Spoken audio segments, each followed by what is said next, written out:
News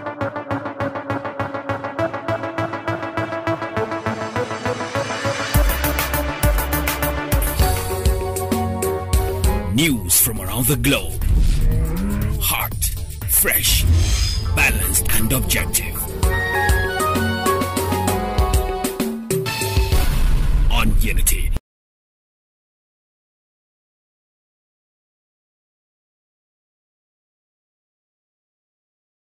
And its equivalent to 25th of Zulqa'dah 1444 after Hijrah. The headlines.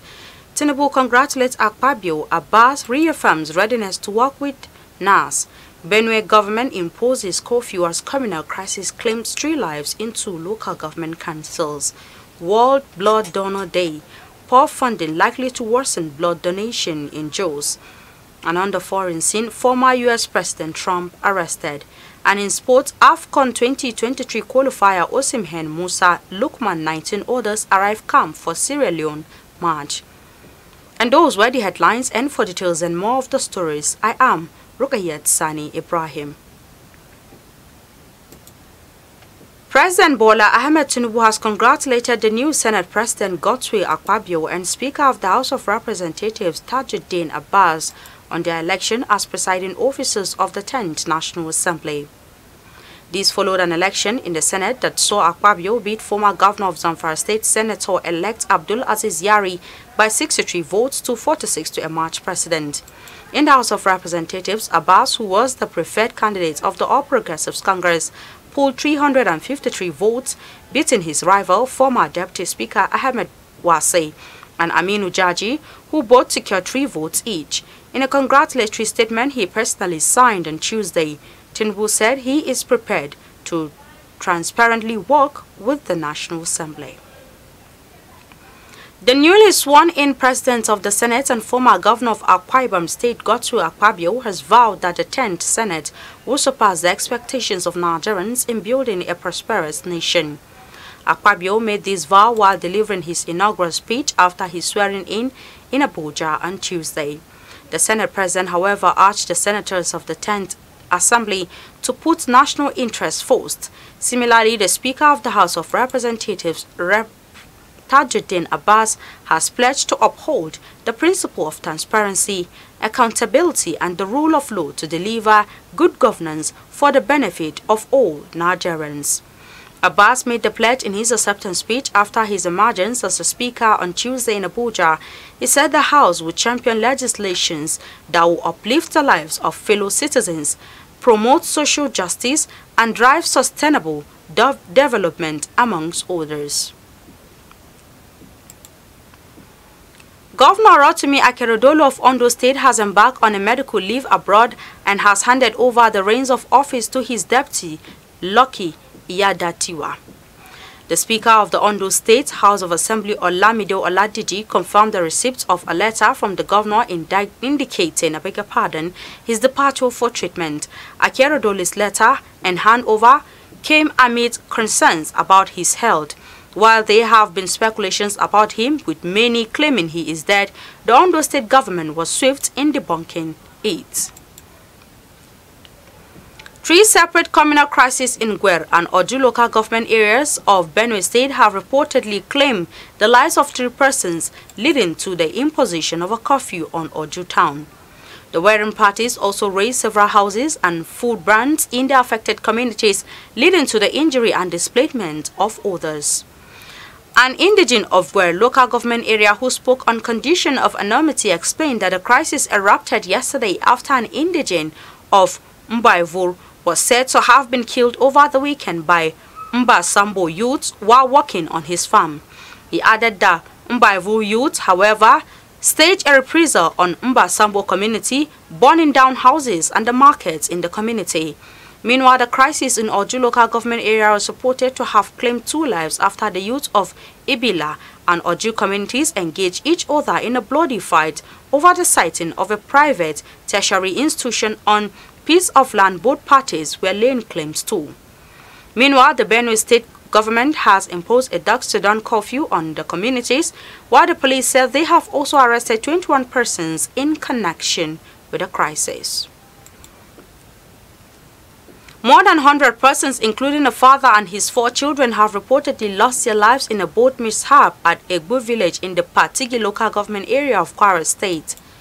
The state governor, Abdulrahman Abdulrazak, has commiserated with the people of Patigi on the devastating news of a boat mishap in which dozens of people were feared killed and many others still missing. It was reliably said that the incident happened on Monday when the deceased were returning from a marriage ceremony at neighboring Egboti village in Niger State. Sources also said that the boat was taking over 300 passengers on a return trip from the venue of the marriage ceremony when it capsized at Egbu village. The people who gave details of the incident said that 69 persons lost their lives from Egbu village, 36 from Gakpan village and 4 from Pada village in the Patigi local government area of the state. As the world celebrates World Blood Donor Day, WBDD, today, Plateau State had the highest number of voluntary donors of 66,281 people from 2017 to 2021 and is likely to drop to at least in Nigeria due to poor funding. This is despite calls by World Health Organizations, the Nigerian government and political leaders to prioritize the provision of resources to improve blood transfusion services. It was gathered from reliable sources that the Jos Blood Transfusion Center, Plateau State Specialist Hospital, has not been collecting blood from donors due to lack of consumables since last 2 weeks.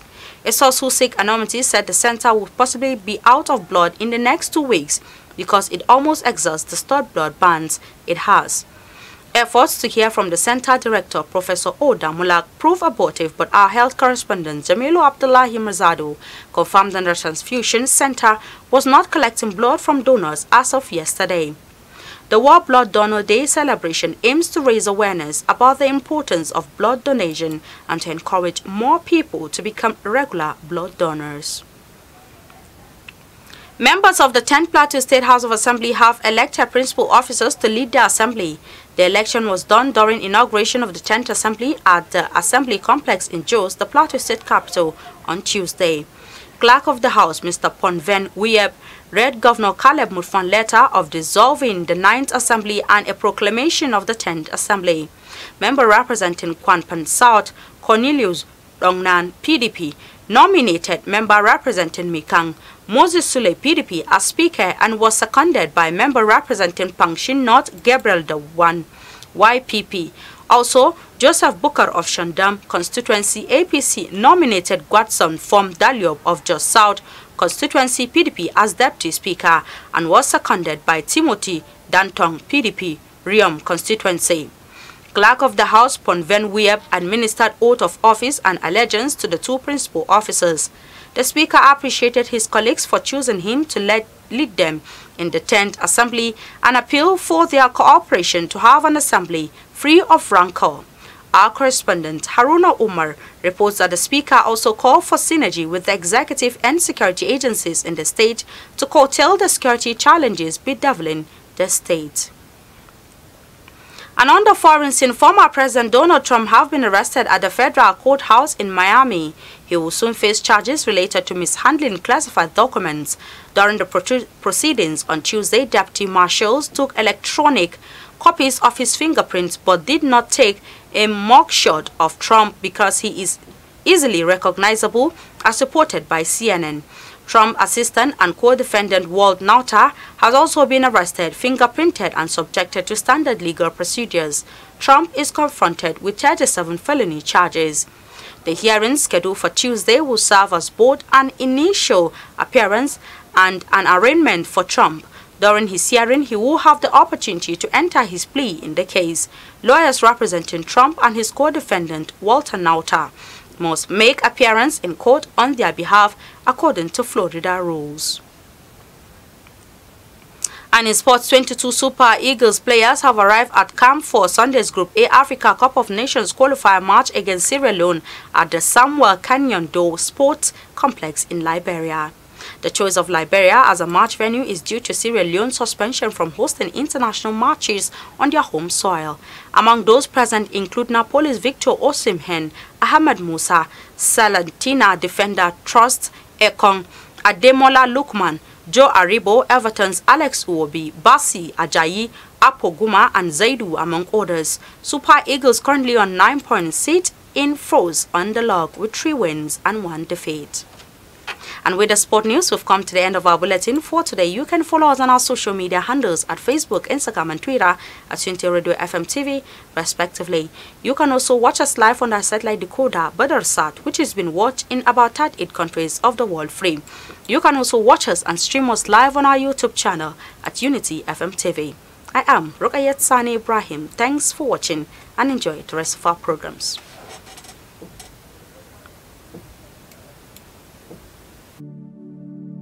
I was the head boy in my primary school, senior prefect and best graduating student in my secondary school, but drug abuse almost ruined my life. I was on an average of 2 grams of cocaine per day. I was taking 8 ampoules of pentazosine daily. European shisha, cocaine. I became a user, a dealer and a gangster. I saw other users drowning. I knew I didn't want to be like them, but I was already trapped. My family disowned me. My employment was terminated. I sold my car, sold my house. I'll go out well-dressed and return shoeless, shirtless in exchange for drugs. I was seeing things that were not real, and I once stabbed myself because I felt something crawling under my skin. I contacted NDLEA and started therapy. I spent 3 months in therapy. I spent 8 months. It's easy to relapse, but your mind has to be stronger than the cravings. Drugs does not love you. You are not the one using drugs.